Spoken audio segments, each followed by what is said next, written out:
کوئی عورت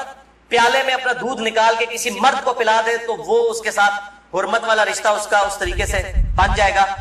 تو وہ اس کے لیے محرم ہو جائے گی، تو وہ احادیث منسوخ ہیں اور ان کی ناسخ حدیث صحیح بخاری اور صحیح مسلم دونوں میں موجود ہے۔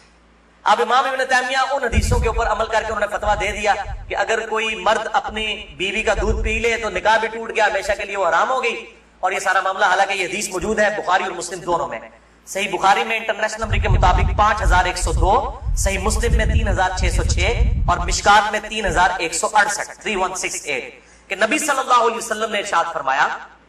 الرضاعۃ من المجاعہ، کہ جو رضاعت کا رشتہ ہے یہ بھوک کی عمر تک ہے۔ جب بچہ بھوک کی عمر میں دودھ مانگتا ہے، یعنی زبان سے نہیں وہ مانگ سکتا، بھوک کی عمر تک رضاعت کا رشتہ رہتا ہے،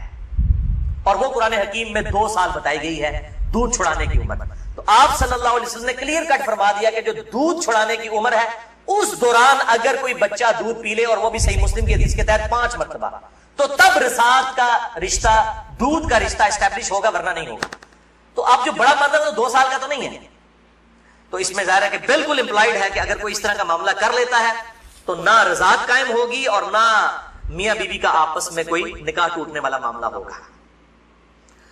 دوسرا اہم مسئلہ آج کا آخری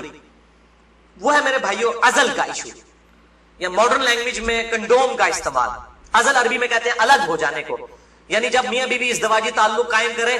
ڈسچارج کے وقت وہ الگ ہو جائیں، اس کو کہتے ہیں عزل۔ اور اسی کی ماڈرن فارم جو ہے وہ کنڈوم ہے، فیملی پلاننگ کے پوائنٹ آف ویو سے بھی استعمال کرتے ہیں۔ اس میں کوئی شک نہیں ہے کہ مفلسی کے ڈر سے فیملی پلاننگ کرنا اسلام میں قرآن حکیم کی آیات کی روشنی میں اس کی کوئی گنجائش موجود نہیں ہے، قطعاً حرام۔ لیکن اگر عورت کی صحت کا ایشو ہو یا اولاد کی تربیت کے پوائنٹ آف ویو سے کسی کے لیے کوئی ریسٹرکشن ہو، وہ معاملہ الگ ہے، اس کے اوپر وہ والا فتویٰ نہیں لگے گا، اور اس کے ثبوت میں 3 حدیثیں پیش کروں گا، تینوں صحیح بخاری اور صحیح مسلم سے۔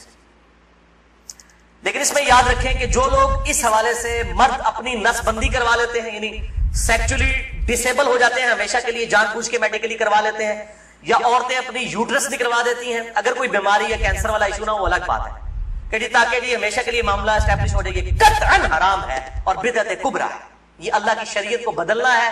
اللہ کی تخلیق کو بدلنا ہے۔ سورۃ النساء نمبر 119 کے تحت یہ قطعاً حرام اور شیطانی فعل ہے۔ کوئی مرد جو ہے اپنے آپ کو خصی کروا لے، یا کوئی عورت اپنی یوٹرس اور ہم جو ہے وہ حمل کا جو ذریعہ ہے اس کا رحم اس کو نکلوا دے۔ البتہ عزل جو ہے اس کی اجازت ہے۔ اس کانٹیکسٹ میں 3 حدیثیں ہیں، تینوں بخاری اور مسلم سے۔ پہلی حدیث صحیح بخاری میں 5208، مسلم میں 3561 اور مشکات میں 3184 کہ جابر بن عبداللہ کہتے ہیں رضی اللہ تعالیٰ عنہ کہ قرآن حکیم نازل ہو رہا تھا اور ہم اپنی بیویوں کے ساتھ